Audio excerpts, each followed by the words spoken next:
কেমন আছো? আশা করি অনেক অনেক ভালো আছো। আমি অনেক ভালো আছি। আমি সকাল থেকে ব্লগটা স্টার্ট করতে পারিনি, কাজের চাপের জন্য, প্লাস আমার শরীরটাও আজকে সেরকম ভালো নেই, সেই জন্য আমি করতে পারিনি ব্লগটা।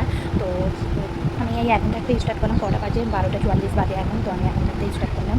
আমি স্নান করে চলে এসেছি, দেখতেই পাচ্ছ। আমি স্নান করে চলে আসার পর এবার সোনুকে ভাত খাইয়ে দেবো। ভাত খাইয়ে দেওয়ার পর আমি কিছু কথা শেয়ার করবো তোমাদের সাথে, যেগুলো অনেকজনাই আমাকে বলছো, ফেসবুকে বলো, এমনি অন্য কিছু করতে বলো, সবাই আমাকে বারবার জিজ্ঞেস করছো। তো ওই কথাগুলোই বলবো। তো চলো দেখতে থাকো। তো সোনুকে ভাত খাওয়াতে বসে গেলাম। আমি সোনুকে ভাত খাওয়াচ্ছি। ভাত খেতে চাইছে না, জোর জবরদস্তি ভয় দেখিয়ে খাওয়াচ্ছি, যে ভূতের কার্টুন দাও, এই দাও, ভূত ভূত আছে, এই আছে বলে ভাত খাওয়াচ্ছি।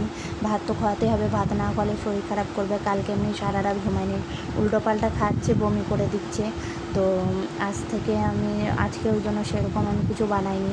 ডাল করেছিলাম, আলু ভাজা করেছিলাম, ব্যাস ওই দিয়েই ভাত খাইয়ে দিলাম ওকে। আর ও আলু প্রচণ্ড ভালোবাসে, তো আলু ভাজা দিয়ে ভাত খাইয়ে দিলাম ওকে। আমিও একটু একটু করে খেয়ে নিলাম। এক জায়গায় বসে খায় না, এইদিক ওইদিক দৌড়ে বেড়ায়। বুঝতে পারছো কত রকমের। একটা মা হওয়া মুখের কথা নয়, সেই জিনিসটা বুঝে গেছি। আমার মা বাবারাও আজকে কি করেছে কি না করেছে, সেই জিনিসগুলো সবই বুঝতে পারা যাচ্ছে আজকে নিজে মা হয়েছি বলে। তো দেখতেই পাচ্ছ, ও এখন এবার খাওয়া হয়ে গেছে। খাওয়া হয়ে যাওয়ার পর থেকে ও এখন খেলে বেড়াবে। একটু খেলে বেড়ালে কি গ্যাস হবে না, একটু দৌড়ে বেরিয়ে খেলে বেড়ালে খাবারটা হজম হয়ে যাবে। সেই জন্য ও লাফাঝাপা করে। মেঘলা মেঘলা মেঘলা ওয়েদার আসছে, কিন্তু আকাশটা দেখো কত সুন্দর লাগছে। ভাবলাম যে গিয়ে একটু ভিডিও বানাবো, কিন্তু ও যতক্ষণ না ঘুমাচ্ছি ততক্ষণ তো আমি ভিডিও বানাতে পারবো না। ও তো দুষ্টুমি করতেই থাকে, খাওয়ার পর দুষ্টুমি করবে।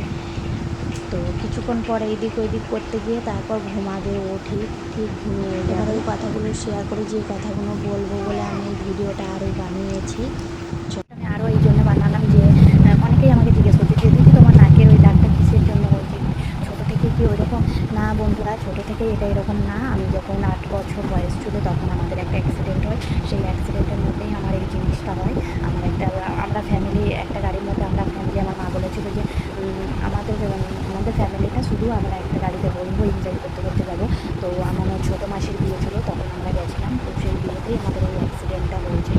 আমি আমার বাবার কোলে বসেছিলাম সামনে। তো সামনে বসার পরে সামনে বসেছিলাম, সেই জন্য আমার এই যে দেখতে পাচ্ছ নাকি এই দাগটা, কপালে কাছে এগুলো কেটে গেছিলো। আমার সেলাই দেওয়া হয়েছে এগুলো। তো আগে তো ডাক্তাররা অত বুঝতো না, বড় বড় সেলাই দিতে, যে প্লাস মলম ফলমও লাগাইগুলো। অনেকদিন আমাকে বলেছে প্লাস্টিক সার্জারি করতে, প্লাস কলকাতাতেও গেছিলাম, কলকাতাতেও অনেকজনে বলেছে যে ওটা করলে ঠিক হয়ে যাবে। তো আমি করিনি, আমি বললাম থাক, করতে হবে না, আমার দরকার নেই। ওপরবেলা যেমন দিয়েছে তেমন ঠিক এইভাবেই আমি কাটিয়ে দেবো। তো আমার কোনো অসুবিধা হয় না। তো সেই কারণে আমি অতটা এটার মধ্যে গুরুত্ব দিই না। আমি এতেই অনেকটাই আমার এতেই ভালো লাগে। তো আমার কিছু প্রবলেম হয়, কখন কী হয়, কার কী হয়। রাস্তায় অনেক মানুষ হাসতে খেলতে বেরোয়, কিন্তু কার কখন কী হয় কেউই বলতে পারে, কেউই বলতে পারে না। তো আমার সাথেও ঠিক এরকমটাই হয়ে গেছে। তো আমার কোনো প্রবলেম হয় না, আমার হাজব্যান্ডেরও খুব হ্যাপি আছি। তো তোমরা যারা বারবার এই কথাটা জেনে ভিডিওটা বানিয়েছি, তো তোমরা তোমাদের উত্তর পেয়ে গেছো। সো ভালো লাগলে ভিডিওটা লাইক করে দিও, কমেন্ট করো এবং